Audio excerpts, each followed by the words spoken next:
Je me présente. Je suis Sylviane Guillaumont-Jeannet. J'ai été professeure à l'Université de Clermont-Auvergne et j'ai écrit de nombreux livres d'économie.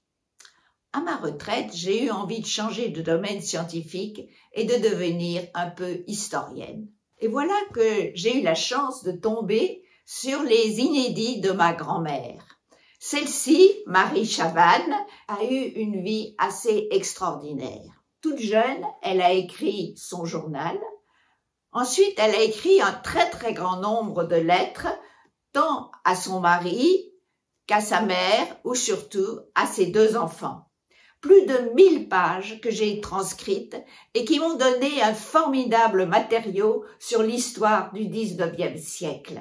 Et comme le disait la grande historienne Michel Perrault, l'histoire des femmes a été un peu oubliée et j'espère, avec ce livre que je vous représente à nouveau, avoir un peu participé à réhabiliter le rôle des femmes dans ce grand siècle du XIXe et du XXe siècle. En effet, Marie Chavannes a traversé un siècle de tourmentes. Elle a donné son regard à la fois sur l'affaire Dreyfus, sur les deux grandes guerres, la guerre mondiale de 1914-1918, puis celle de 1939-45. Et elle a participé avec passion à la vie politique.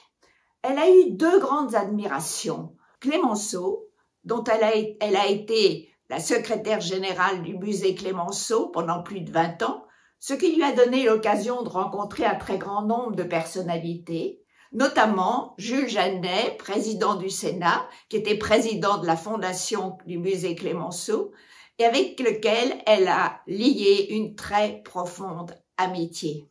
Sa seconde admiration a été, à la fin de sa vie, le général de Gaulle. Et elle a un regard très percutant sur ce personnage qu'elle nous transcrit avec beaucoup d'intérêt. Ce qui est intéressant aussi dans la vie de Marie Chavannes, c'est qu'au fond, elle a été un peu à l'avant-garde du féminisme, à sa manière. Elle a été capable de maintenir un grand équilibre entre sa vie familiale et sa vie professionnelle. En effet, elle a eu un amour passionné pour son mari, Octave Monod, qui était médecin, et pour ses enfants, ses deux enfants, sa fille et son fils adoptif. En effet, de façon tout à fait révolutionnaire, à une époque où elle craignait de ne pas pouvoir avoir d'enfants, elle a adopté un petit garçon d'origine anglaise qu'elle a soutenu toute sa vie et aimé très profondément. Après la Première Guerre mondiale, lorsque elle est venue habiter à Paris avec son mari, elle a été la cheville ouvrière de deux œuvres sociales tout à fait importantes, les Amis de la jeune fille et l'œuvre des gares.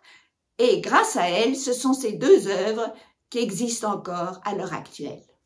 Et d'autre part, comme elle s'était présentée à l'agrégation d'histoire, elle a été une des premières femmes étudiante à l'université lyonnaise, elle a fondé avec une de ses amies l'Association française des femmes diplômées de l'université, au titre duquel d'ailleurs elle a eu la Légion d'honneur. Et je dois dire que moi qui suis aussi une femme et qui ai eu une vie professionnelle très pleine et enrichissante et en même temps la joie d'avoir 4 enfants, j'ai été très heureuse de voir comment ma grand-mère avait su maintenir cet équilibre que j'ai toujours cherché entre la vie familiale et la vie professionnelle. Je vous remonte ce livre et j'espère que vous allez le lire avec intérêt. À bientôt, j'espère.